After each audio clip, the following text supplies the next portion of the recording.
What is going on, everybody? Welcome back to another video today. And today we're going to be discussing Xbox's new push towards another form of media, and that is movies and television. So obviously we all know the success of the Minecraft movie as well as the Fallout TV show, plus many more that, well, I guess not many more because most video game adaptations haven't really gone over the best.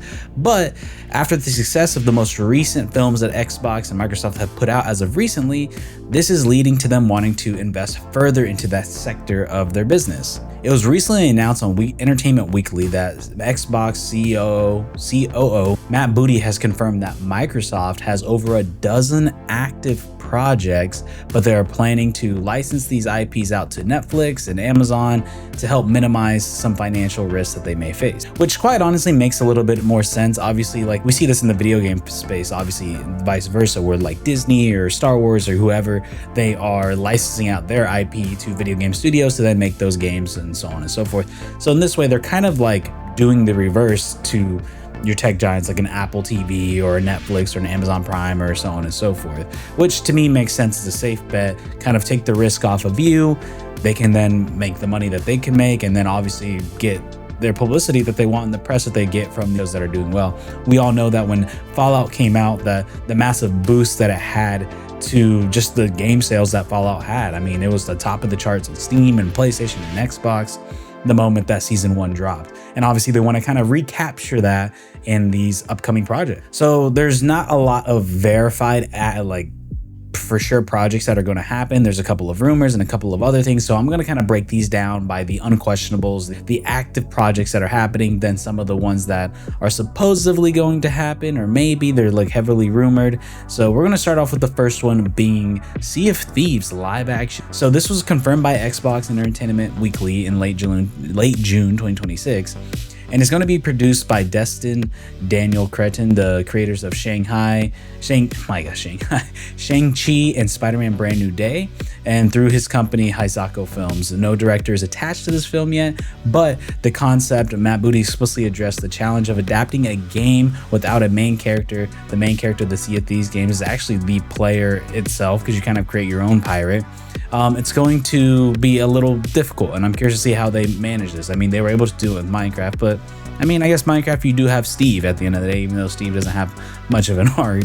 But the focus will be on tone and highly cooperative / social crew dynamics and a maritime adventure rather than adapting a strict pre-existing plot. So this kind of opens the door to kind of do whatever you want with it. It's kind of similar with what we see at the Fallout show, where Fallout, you kind of make your own story, you make your own decisions and your choices. So there's not like necessarily a strict guideline to follow or a strict plot to follow in Fallout. So as long as you make a movie or a TV show that's tied to this world that fits and meets the lore of this specific world, you can make it work, and people are okay with that. And we obviously saw that with Fallout. Examples where this doesn't work out is the next movie that I'm going to talk about here, the potential project, and that is a Gears of War live action feature film on Netflix. This is something that has a very strict storyline, a very strict plot. We saw this with the likes of Halo on Paramount Plus, how that show just pretty much, and that project pretty much fell apart because it didn't feel like Halo. Obviously, we all talk about the joke of Master Cheeks and all this other stuff.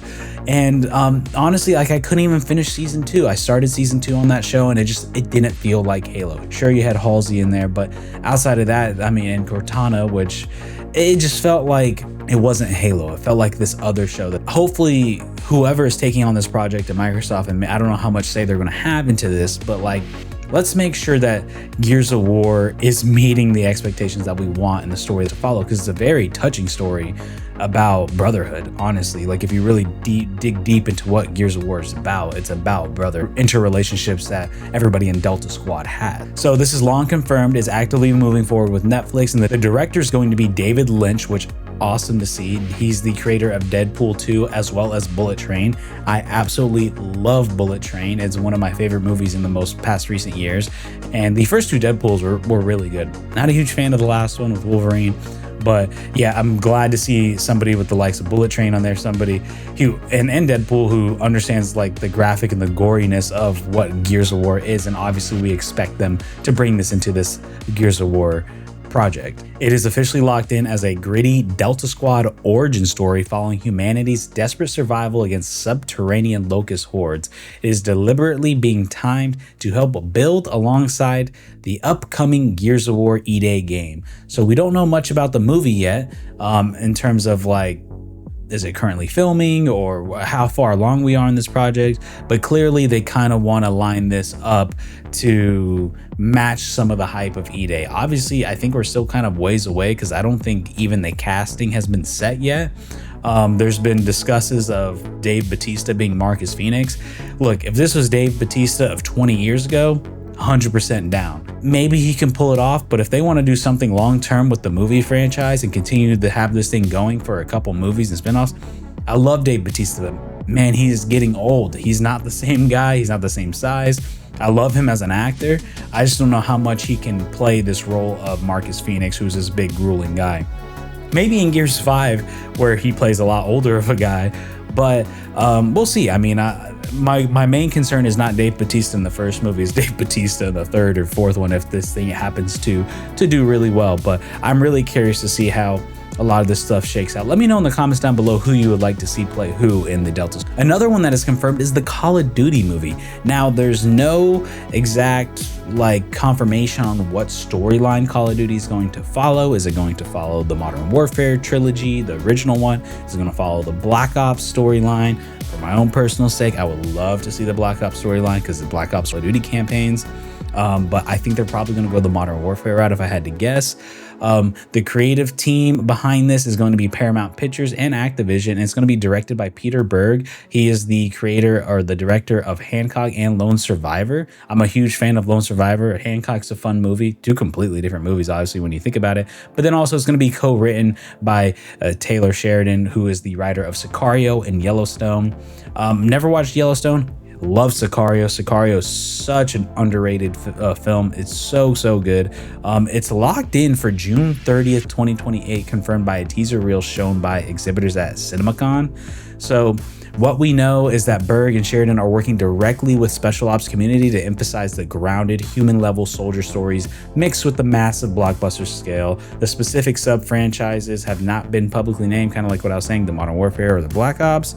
But I'm assuming that they're probably going to include right here. They're talking about how the deal also includes options to spin out the IP into television. So maybe they do a Modern Warfare movie and then they spin it off to like a Black Ops TV show or whatever.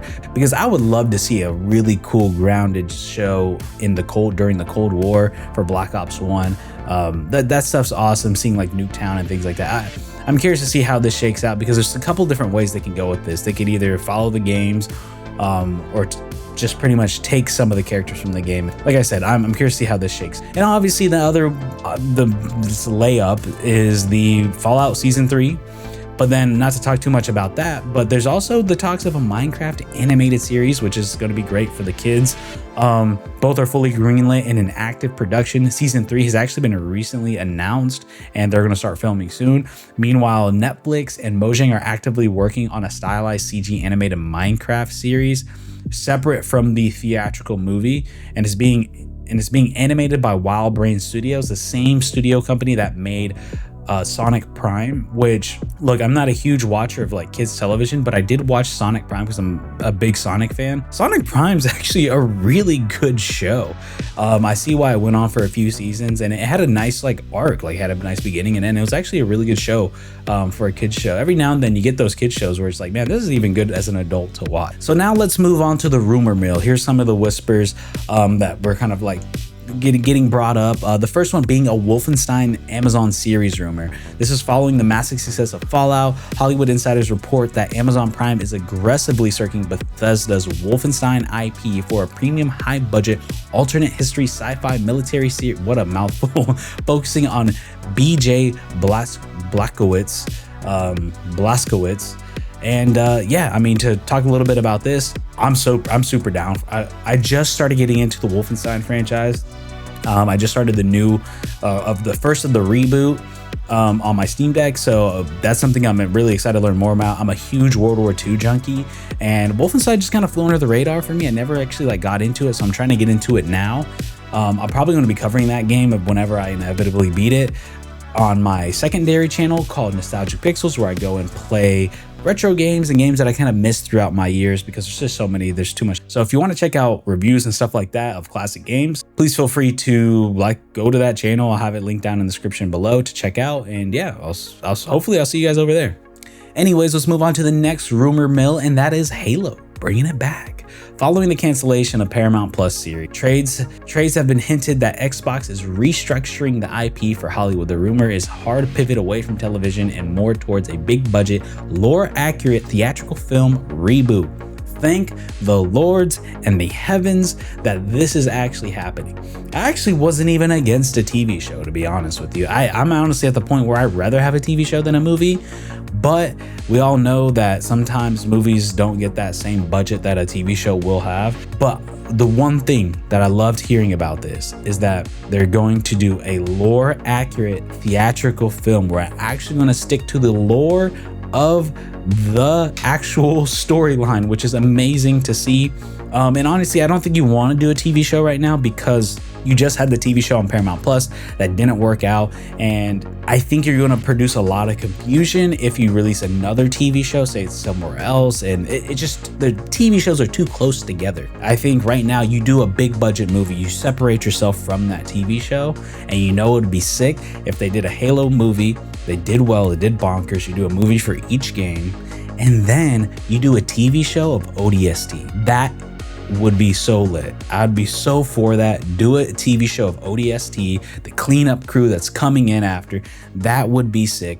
That's the perfect lineup. I hope they nail that. If you're listening, please do it. Next, I'm just gonna rattle off some other ones. There's not really much to say. A lot of it's gonna be revolving around Activision Blizzard. There's whispers that suggest Microsoft is finally looking to animating its freshly acquired Blizzard library, with early concept pitches about Candy Crush animated feature film or a gritty Diablo series.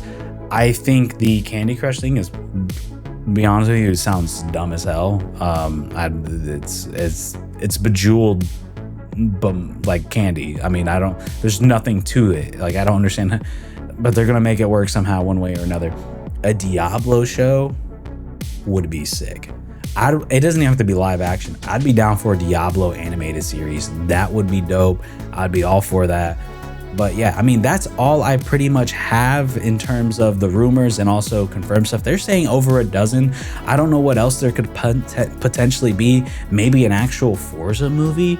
That'd be kind of cool with an actual proper plot. I don't know how that's really going to work. I mean, I'd imagine, because Forza doesn't really have a story. I mean, you could do like the Horizon festivals and stuff. I guess you could do something like that.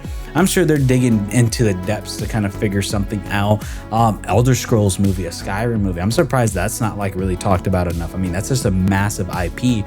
I mean, even if it's Oblivion, or you do, like I said, a Skyrim or a Morrowind, something like that, that'd be cool. I'm sure they're looking into all these things. They understand the amount of IP that they have, and that they can turn these into some pretty profitable franchises in terms of the movie and TV space, and hopefully kind of help revitalize some of these IPs in the gaming space.